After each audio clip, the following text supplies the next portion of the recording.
Muttonistas.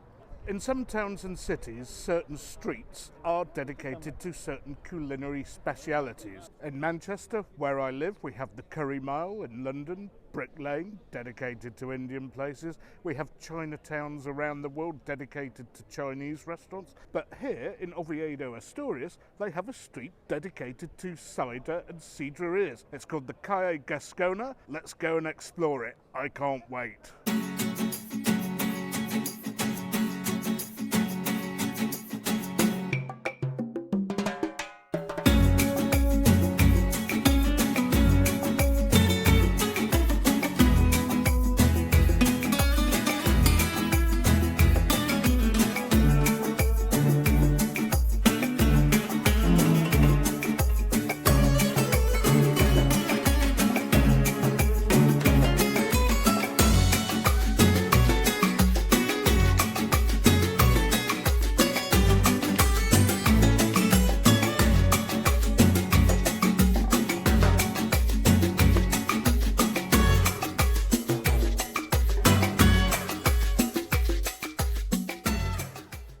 Okay folks, so we are looking here at wall-to-wall cider houses serving food and cider usually. Some of them are dedicated to regional specialities, some of them are actually sort of ham and cold cut shops. But the common theme here is that the beverage of choice is usually cider, but you can drink wine if you want to. I think if the wine list is any good at the restaurant we want to go to, I might just do that.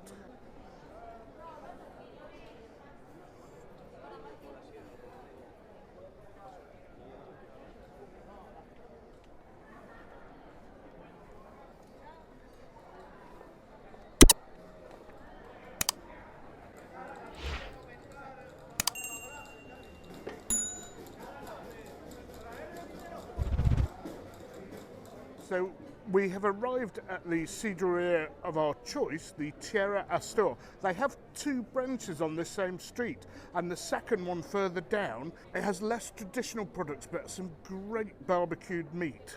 At weekends, there's an enormous unorganised queue to get in. Hopefully tonight we'll have some luck because it's a Thursday. This restaurant as well has a band playing, so to avoid the music we've gone outside, and it's actually quite pleasant outside. They moved a heater next to us. I'm not sure we actually needed it, but we'll keep it here anyway, just in case there's a sudden dip in temperature. Now, something I keep banging on about is when you get off the plane and arrive in Spain, unless you're in the Valencia region or the East Coast, don't go straight to your nearest restaurant and order a paella just because it's the dish you know and you've heard of at home. Because that dish is really only native to that region, and a lot of people outside that region do not cook it properly. And what's more, it should be served for at least 2 people in a big pan. It should take some time to cook. It's taking half an hour here, and it shouldn't look yellow because they've added saffron. There are plenty of other rice dishes from the Spanish region, so when you're in a Spanish region, just go for the local rice dish. That's not to say paella is a bad dish. I quite like it, but I don't like a bad or a butchered paella. So a lot of the wines they'd either sold out or hadn't restocked, so we're going to have cider instead. Well, after all, we are on Cider Alley, so we probably should have decided to do that in the first place. There are 6 ciders on the menu. We've just asked her to choose the best for us. No idea what that would be, but having tasted a few on this trip, I'll be able to determine whether it is any good.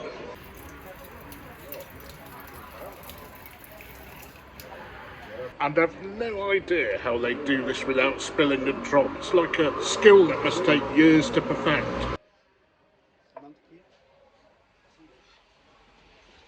It's quite nice. I wouldn't say it's noticeably better than the others, but maybe it means less of a hangover in the morning. And the cider we have here is Trabanco Selección. So if you are an aficionado of these ciders or live in Asturias, please leave a comment and give us all the SP. The first dishes have arrived pretty quickly. Well, for one of them, it's not really a surprise. And we have a tomato salad. Now, I know a lot of people claim that places in the Eastern Mediterranean have better tomatoes, but I love the Spanish ones. and rather than them dressing it, we've been given our own olive oil, vinegar and salt to dress it. And the salt is important. Next, we have an Asturian wrapper, something I'm not familiar with. In one of my recent vlogs, we had tortas, the corn cakes, but this is more like an Asturian corn-based pizza. Except it's obviously not a pizza. Any good? Excellent. So I'm not quite sure what type of tomato this is. Is it Rosa tomatoes or are they winter tomatoes? So, I enjoyed the tomato very much. Now, let's try this wrapper. Again, something I've never had before. For me, this is not to my taste, it's very dry. The quality of the seafood is fine, by the way. It's the cornbread itself which is dry. They did have one version with minced wild boar and cheese, and I think that would have been a better bet, actually. I must admit, I never order seafood pizza, so it's probably why this isn't particularly my thing anyway. The rice dish has arrived, so we'd better have a quick slurp. And I have to say, this wasn't quite what I was expecting. I thought it was a chicken rice. Maybe it is a chicken rice. And it's quite moist and soupy, which is actually something that's fairly common when you have rice outside of the paella region. So when I saw the rice, I didn't think it was chicken, but Richard's tasted it before me and assures me that it is chicken. The dish was described as arroz con pisu, so I'm guessing that's some type of chicken. I will look it up and leave a subtitle for you all. And the chicken's reasonably moist, which is, as some of you will know, a bee I have in my bonnet. Chicken breast in particular, if it's not handled with loving care, can be as dry as cardboard. But I have to say, for me, the most important thing in dishes like this, it isn't actually the meat or the seafood you have in the rice, it's the rice itself. And if the kitchen has taken shortcuts, if it's just thrown together at the last minute, as tourist paellas often are, then all the shellfish or meat will not infuse properly with the rice. Well, I made a bit of a schoolboy error here and had too much bread at the beginning of the meal, so we've not come even close to finishing this. And be warned, the portion sizes here are absolutely enormous. And it also means we've finished our meal before the cider's been drunk, so it looks like I'll have to take one for the team again.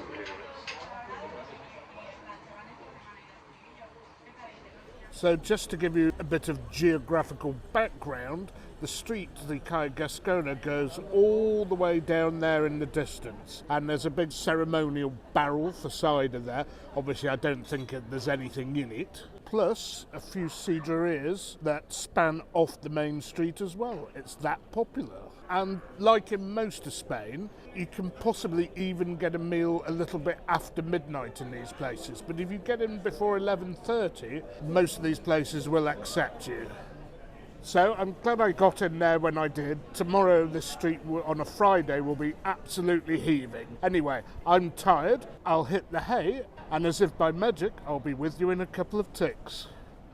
Okay, Muttonistas, another day, time for the second half of this vlog about the Cider Alley or Calle Gascona in Oviedo. And for those of you who didn't know, Oviedo has a really pretty cathedral and old town as well. You can walk for quite some time looking at the old walls, the stone buildings, the cathedral, the little alleyways. Well worth a visit for those of you who like architecture.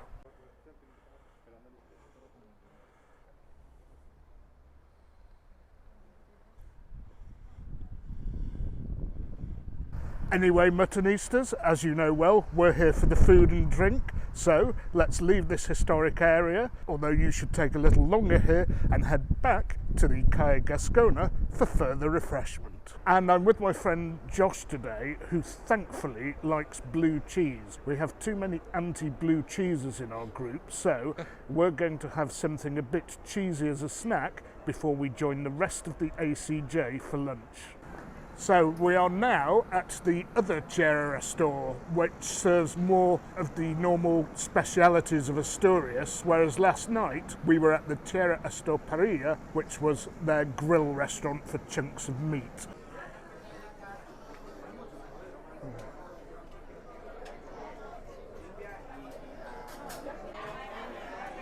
So, as I said, I'm at a meeting. I'm having a bottle of water, but thankfully Josh is keeping the side up with a bottle of cider. And it goes without saying, it's being served in the traditional way.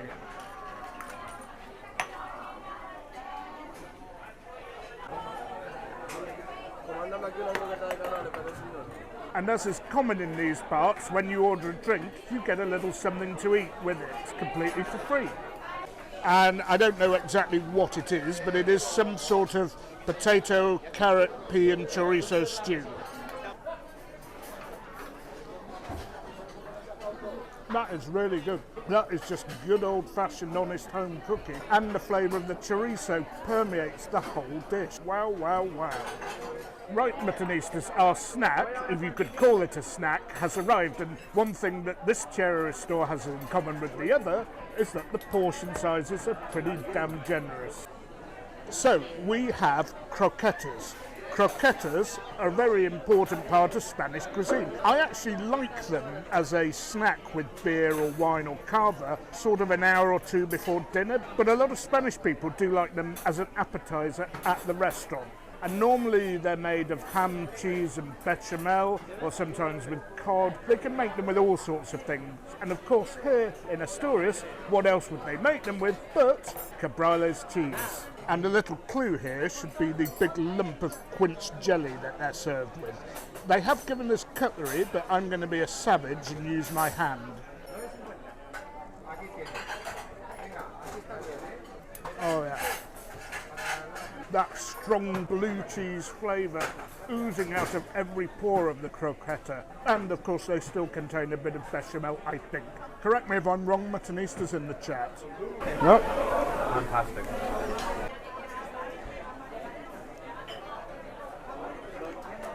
Now we've both just tried a croqueta with a bit of quince in the middle, quince jelly, which is something that is often served with cheese. I think many times unnecessarily, but here I think blue cheese and quince go together like peaches and cream.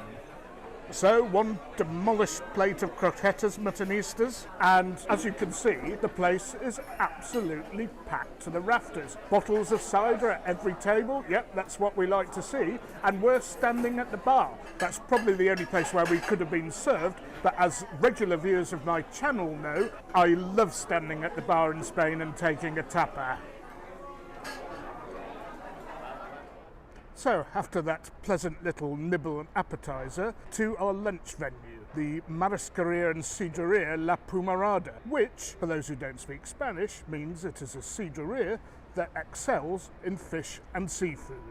So the ACJ are out in force today, and though they do serve cider in the traditional way here, the meal's going to be so fishy that we've gone for Albarino white wine instead.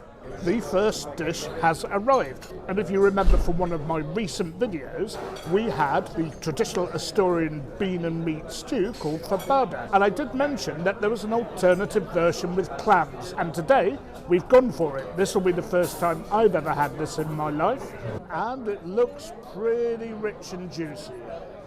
And also, an old favourite of ours, pulpo a la gallega, a delicious Galician dish, octopus boiled, smeared with paprika in olive oil with potatoes. And the acid test of whether it's any good or not is whether the octopus is rubbery or not. Okay, here we go. So that's not what I expected at all. I was expecting this to taste massively fishy because of the clams, and it only tastes mildly fishy. I'm not sure what stock they've used, a lot of herbs and I think some butter in the creation of the sauce, although it could be olive oil of course, whereas in the fabada the sauce was intensely meaty, this is not intensely fishy. And now on to the octopus, the pulpo a la gallega. Oh yeah. That octopus was so tender, moist, infused with olive oil and paprika. It was brilliant. then again, we go here every year, so we already knew it would be brilliant.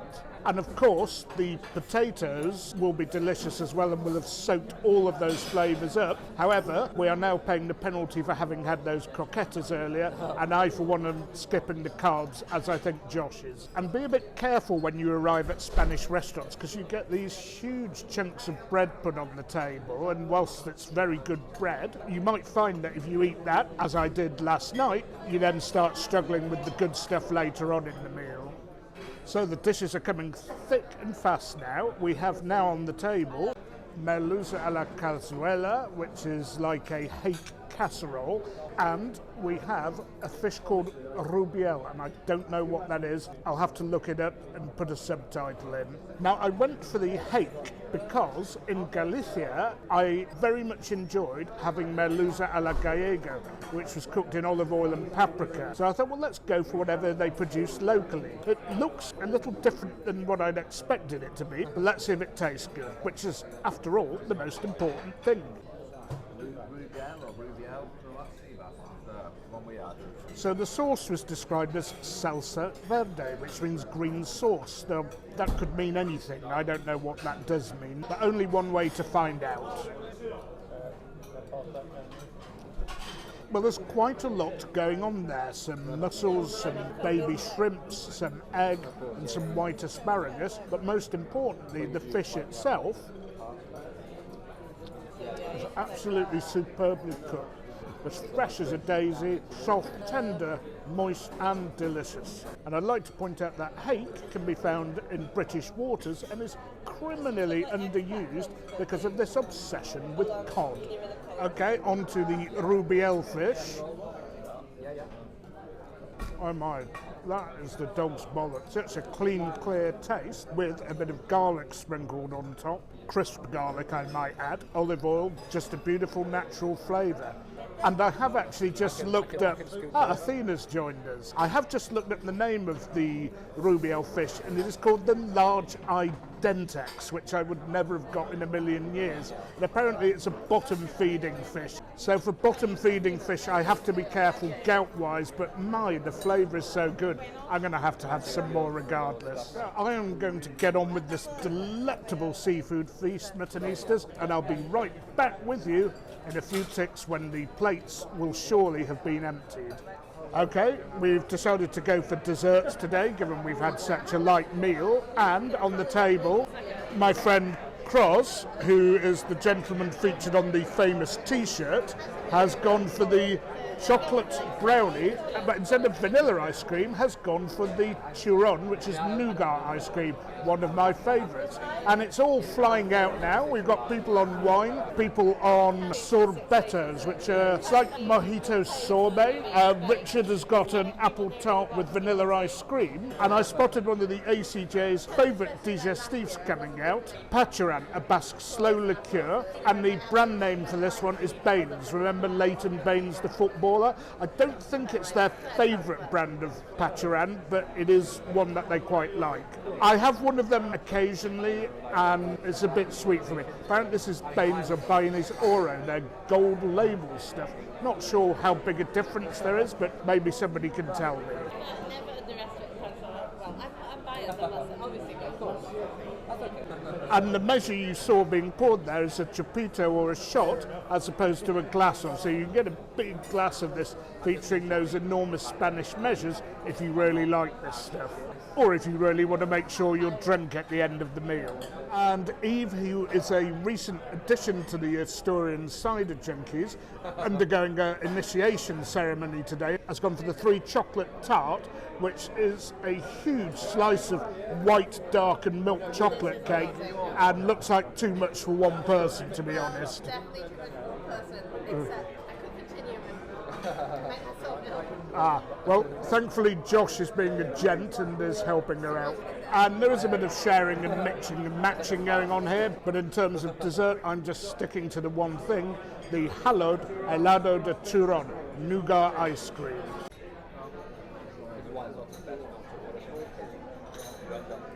Apparently this is from an artisan producer. I've forgotten the name, but probably doesn't mean anything to anybody if I do give you the name. great consistency, great flavour of nougat, and most of all, not too sweet. And that's usually the case with Spanish desserts. They're not too sweet, whereas in the UK, we had a whole bag of Tate and Lyle. Well, Muttonistas, what a meal that was. And in my opinion, the Sidreria La Pumarada is the best along this street. Okay, I haven't eaten in all of them, but I've eaten in a lot of them, and this place, in terms of freshness and quality, wins out for me. Having said that, obviously it depends what you want. This place is great for seafood, and as you saw, the Tierra Astur is better for traditional specialities. Anyway, I'm going to wrap things up here, Muttonistas. Hope you enjoyed the vlog. In my opinion, this street is a must visit for all foodies and aspiring foodies. Lots more coming your way soon, but until then, keep liking, keep sharing, keep subscribing, and most of all, don't forget, you can't beat a bit of mutton.